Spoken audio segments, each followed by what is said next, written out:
Hey there, everyone, and welcome to Pour and Explore, a wine, food, and travel podcast. I'm your host, Nick Elliott, the wine guy. I'd love to be your go-to guide for all things wine, food, and the amazing places they take us. Here on Pour and Explore, we'll sip, savor, and wander through the exciting world of wine, discuss incredible cuisines, and uncover the stories behind unforgettable destinations. Each week, I'll bring you lively conversations with wine experts, chefs, travel pros, and fellow enthusiasts. We'll share practical tips, hilarious tales, and plenty of inspiration to fuel your next adventure. So grab a glass, pull up a chair, and join me as we pour, explore, and celebrate the good life. Let's dive in. Hey, wine lovers, welcome back to Pour and Explore, the podcast where we sip, savor, and set off on adventures to the wonderful world of wine, food, and of course, travel. I'm your host, Nick Elliott, the wine guy, sommelier, former winemaker, classically trained chef, yada, yada, yada, and I am a full-time rosé enthusiast. I pulled my pink shirt out of the closet today because we are going to talk about a wine that's equal parts fun, food friendly, and is totally misunderstood. That's right. We are going to be painting the podcast pink today and diving into the fabulous, flavorful, and oh so versatile world of rosé. Now, listen, I know some of you might be thinking, isn't rosé just a summer thing? Kind of. And luckily, I'm doing this show right at the height of summer, rosé all day and all that. But I want to make it more about rosé all year. Rosé is so much more than poolside sipping, Instagram aesthetics. It really is a legitimate category of wine with ancient roots, incredible variety, and for me at least, and I'm hoping for you too, we'll have a seat at the table all year round. So pour yourself a glass, preferably something pink, and let's get into it. Let's start with the history of rosé. Where did it come from? Believe it or not, rosé is actually one of the oldest styles of wine in the world. Back in ancient Greece and during the Roman Empire, wines were often lightly colored because the winemaking techniques were they were very low tech, back then. So we get a bunch of grapes, usually red. We crush them, we take them out, we ferment the juice, and there you go. And you get a very either lightly red or lightly purple, or maybe even a pink wine. They would crush the grapes, let the juice hang out with the skins for a short amount of time, kind of like steeping a cup of tea, if you will. And voila, pinkish wine, pinkish wine was born. It wasn't until later that darker red wines and more full body styles of wine became more popular. And obviously with refrigeration and all of that stuff, we started changing the way that we enjoyed wine. So instead of just drinking room temperature rosé, and room temperature can depend on where you are, and if we're in Italy, in the 1500s during June, you're probably drinking warm wine at that point. So, things were just a little bit different back then. So the way that we enjoy wine nowadays is so much better. And, the way that things happen is it's just different. The way we make it, the way we enjoy it, and I think it's obviously much, much for the better. Flash forward to rosé, flash forward to today, rather. Rosé is, it's definitely gone from an ancient tradition, to really a global trend, and no, it did not start with white Zinfandel, that Iran brought to Thanksgiving dinner in 1997. There's a whole world of pink wine out there, people, and I am here to tell you all about it. Let's start though with how rosé is made. And we're going to bust a few myths here. I just recently posted a funny video, reposted a funny video that I saw about someone walks into a restaurant and they ask for their most expensive glass of red wine and the most expensive glass of white wine, and the server brings it over, and the person in the video proceeds to pull another wine glass out of her jacket and starts blending the red and the white wine together because she wanted a rosé, and that is what people think. A lot of people think rosé is not made by mixing red wine and white wine together. Now, there is a little caveat to that. It technically can be in some places in Champagne, literally the Champagne region of France. It is okay to add a little bit of red wine to your white wine in order to create a rosé. But that is not typically 99.9% of the rosés out there are not made in that way.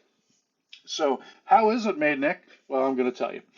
We have three different ways of making rosé.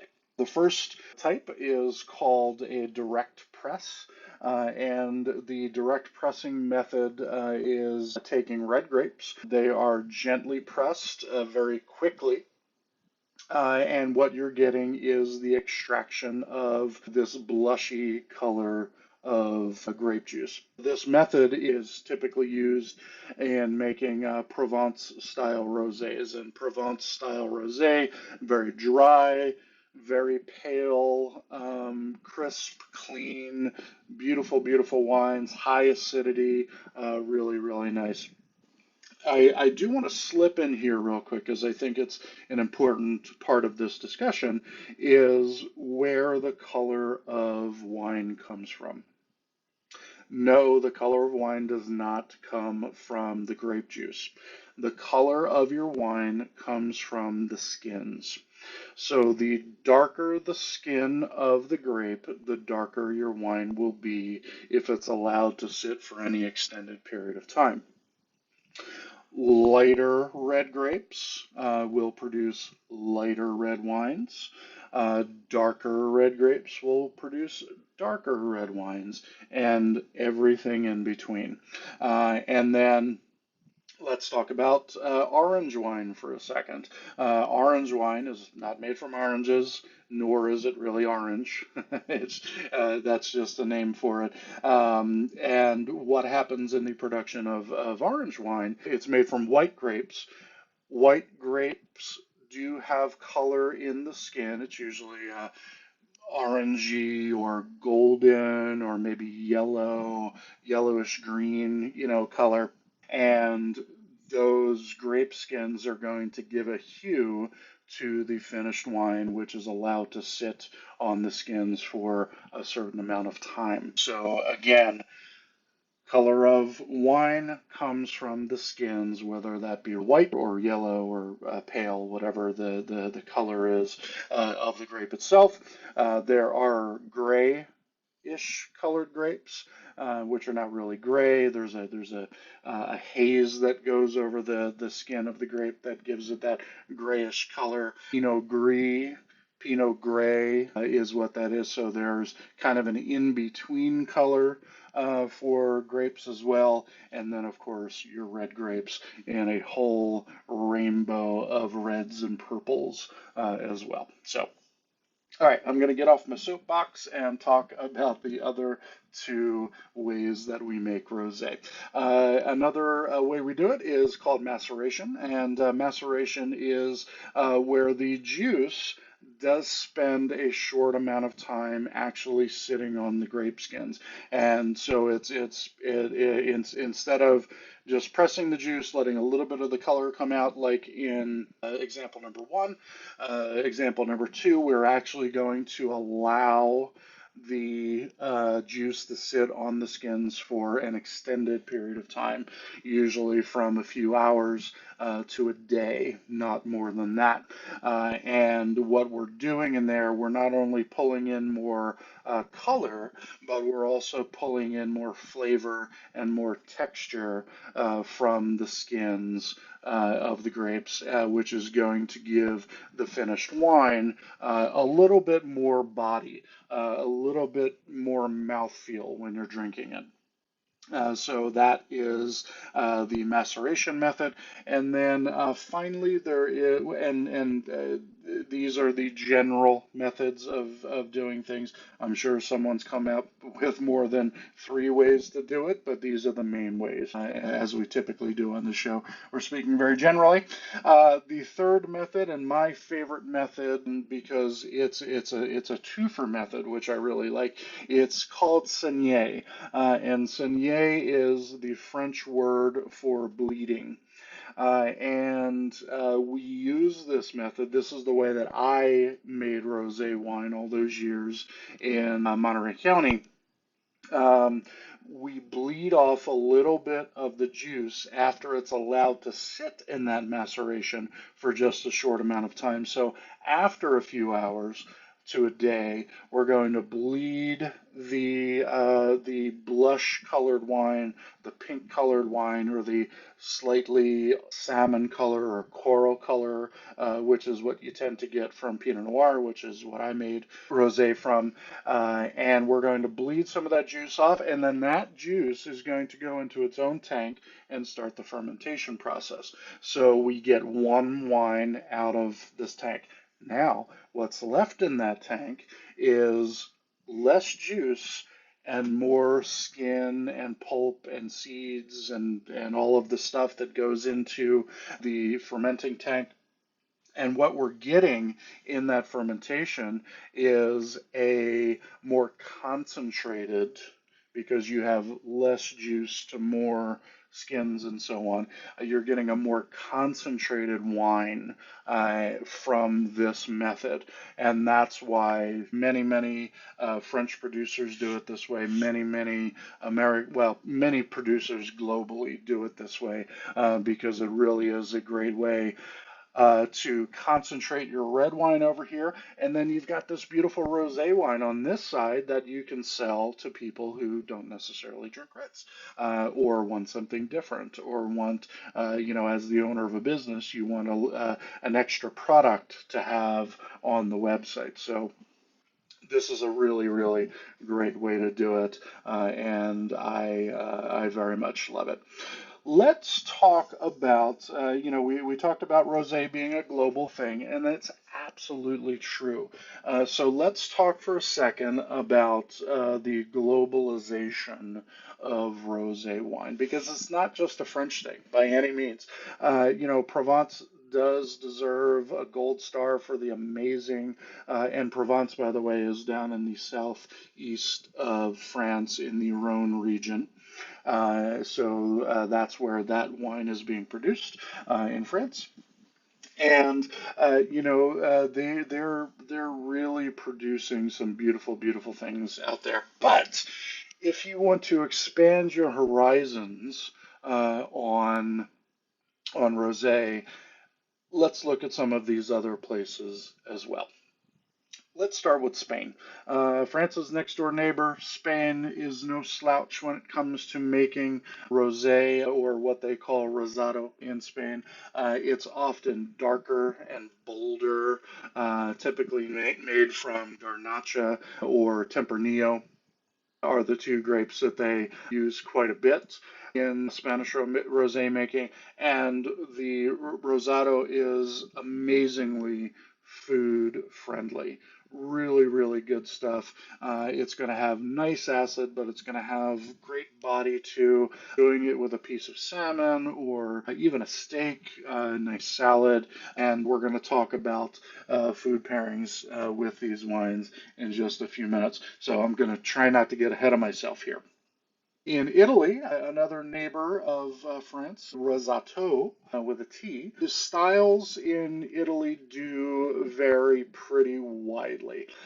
You'll get everything from light and zippy to structured and savory rosé wines. And I love Rosato from the Puglia region of Italy. And of course, Sicily is producing some beautiful rosés as well. You may have caught in my feed if I went to a Sicily wine tasting recently at my favorite wine bar here in San Diego called Zest. And my dear friend Roberto, he put together this Sicily wine tasting. Now, I was kind of annoyed that he didn't include any rosé in there, but there weren't any rosés available. I kind of picked on him for that. But Sicily is producing some really, really beautiful wines. If you've not tried Sicilian wines thus far, please go out and source yourself some. Most of the big box wine stores are going to have Sicilian wines in there right now because it's very trendy, and I think you should try it. And Sicilian rosé is absolutely amazing. Of course, here in the U.S., we're doing beautiful things with rosé. Of course, California, yes, rosé all over the place. Whether you're talking Northern California, North Coast, or way down here in Southern California, we're doing some really beautiful rosés as well, and everywhere in between. Oregon. Of course, we can't talk about Oregon without talking about Willamette Valley. And, Pinot Noir is king in Willamette Valley, and Pinot Noir Rosé is just out of this world. As a matter of fact, I'll just go off topic here. Well, I guess it is on topic, but love, love, love. One of my favorite producers out of Willamette is actually, I believe it's the original tasting room in Willamette. It's called So-Called Blosser. And don't ask me to spell it for you, just go look it up. And So-Called Blosser produces one of my absolute favorite rosés in the world, and they just knock it out of the park every vintage. And it's made from Pinot Noir. And again, it's an absolute must try. Go to I'm not getting paid for this. This is not an advertisement. They are not a sponsor. Go check out So-Called Blosser. Get a bottle of their rosé. You will not be disappointed, I promise you. Some of the more unknown regions that are producing rosé, South Africa, doing some great things with Pinotage and Cabernet Sauvignon down there in South Africa. Australia, of course, we can't talk about Australia without talking about Shiraz or Syrah, as you might know it. They're making some really, really cool stuff rosé-wise with Shiraz. And Greece is well known, as I mentioned, not only historically for making rosé, but more contemporarily producing some really awesome rosé wines out of a lot of the native grapes that they grow in Greece, whose names don't even ask me to pronounce because there's about 1,000 of them. And they're all beautiful. They're all wonderful. Again, just go find Greek rosés. Look that up, and I'm sure you'll find it. And of course, lastly, I'm just going to go ahead and mention in France the two regions that you want to check in on. Actually, I'm going to throw a third one in there as well. The regions that you want to check into for rosé wines. Provence, I've already mentioned, so I'm not going to talk about them anymore. Tavel is another great region. That's Tavel, another beautiful region, and they are well known for their rosé wines. And then we go a little north to Champagne. I mentioned Champagne earlier. The region of Champagne, that's where Champagne comes from. As you know from my sparkling wine episode I did a few episodes back, there are rosé champagnes, and that should be on that list of the great rosé wines coming from France, 100%. So I promised I was going to talk a little bit about food and rosé, and now is that time, everybody. Rosé is basically the Swiss Army knife of wine pairings, and here's why. It's got the refreshing acidity of a white, plus a little structure from the fruit from the red side of the coin. So boom, you get the best of both worlds with rosés. So let's talk about some of my favorite pairings. Provence rosé goes really, really nicely with seafood, especially tuna. So a nice niçoise salad, for example, tuna, potatoes, bed of lettuce, green beans, a nice champagne or red wine vinaigrette or something like that. Absolutely beautiful with that. Sushi. Of course, go get yourself some sushi, a little rosé, Provence rosé to go along with that. It's light, elegant, refreshing. Say no more. Spanish risotto, you pair that with, the national dish of Spain, paella, of course. The savoriness and the spices. Of course, is it going to be seafood based paella or something else? Grilled sausage, risotto, and blood sausage, for example, goes absolutely amazingly. I love, love, love blood sausage, maybe with a little goat cheese, sprinkled on top with a little risotto from Spain, out of this world. Risotto from Italy, we're going to pair that with, the obvious choices, a little antipasti, some cured meats, some cheese, absolutely wonderful, some pickled vegetables, or how about some pizza? How about some Neapolitan style pizza? Easy, margarita style, little tomato sauce, great crust, some mozzarella cheese, and some basil. Little risotto wine to pair along with that. Mm, absolutely amazing. And then, of course, we don't want to forget about our friend sparkling rosé, whether it's champagne or from somewhere else. Sparkling rosé, I don't want to lose you on this one, but sparkling rosé with fried food.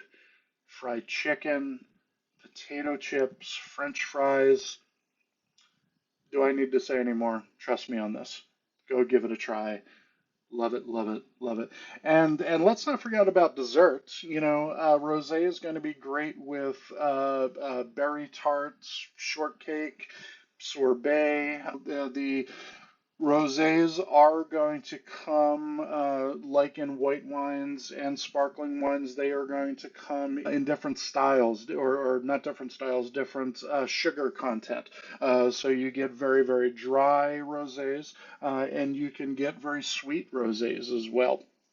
That's where we start to get into the white Zinfandel, sides, more sweetness, more color, more body, and so on. So pairing those wines, maybe something a little bit sweeter with sweeter rosé, you get that nice compare the sugar to the sugar, as opposed to that acid with the sugar, which might be off-putting to some people. Something I just thought of that I'm going to throw in here at the last minute is, I talked about sorbet a minute ago. You take some lemon or strawberry or raspberry sorbet and top that off with a little bit of sparkling rosé. Oh my goodness, it's like a French affogato, like pouring coffee over ice cream. That sounds really, really good, and it's making me hungry. So.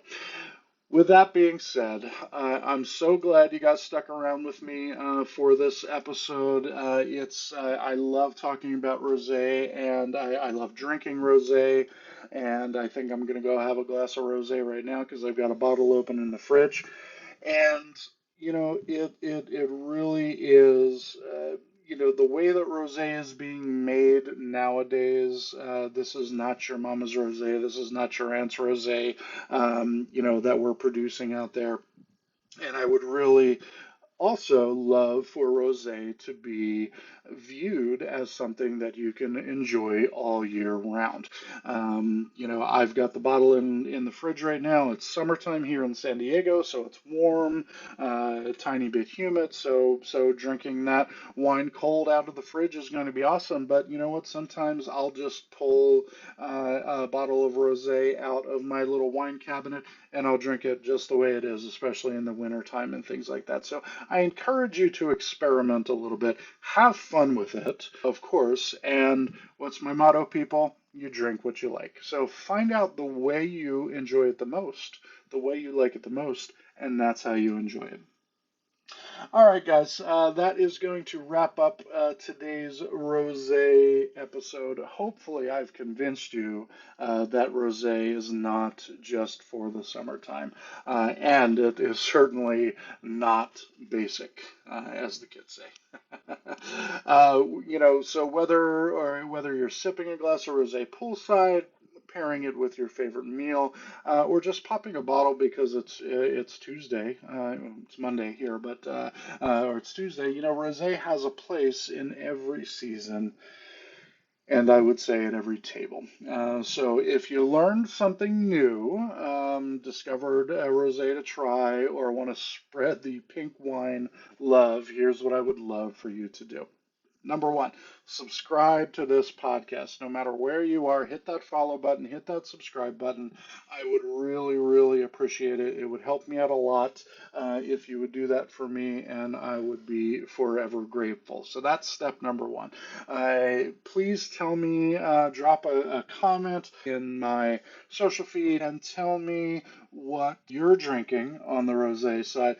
Comment Rosé All Year, and I am going to send you my rosé wine and food pairing guide. Love that. All you got to do is just subscribe, comment, Rosé All Year, and I am going to send you my little pamphlet on enjoying rosé wine with food. And of course, if you've got a favorite rosé, a dream travel destination, or a great food pairing that you love to pair with rosé, I want to hear about it. So make sure you hit me up on socials. Either way, comment Rosé All Year, and I will send you my rosé wine and food pairing guide. So until next time, guys, thank you so much for visiting, and please, everybody, keep wondering and wondering. Cheers, everybody, and cheers to rosé all year. You like my pink shirt? I like my pink shirt. Take care. Thank you so much for tuning into this episode of Pour and Explore. I'd love to hear your thoughts, your stories, and your questions, so you can drop me a line at cheers@thewineguy.vin. That's cheers@thewineguy.vin. Or let's connect on TikTok, Instagram, or Facebook. Grab those links on my website at thewineguy.vin. Until next time, let's keep wondering and wandering. Cheers, everyone.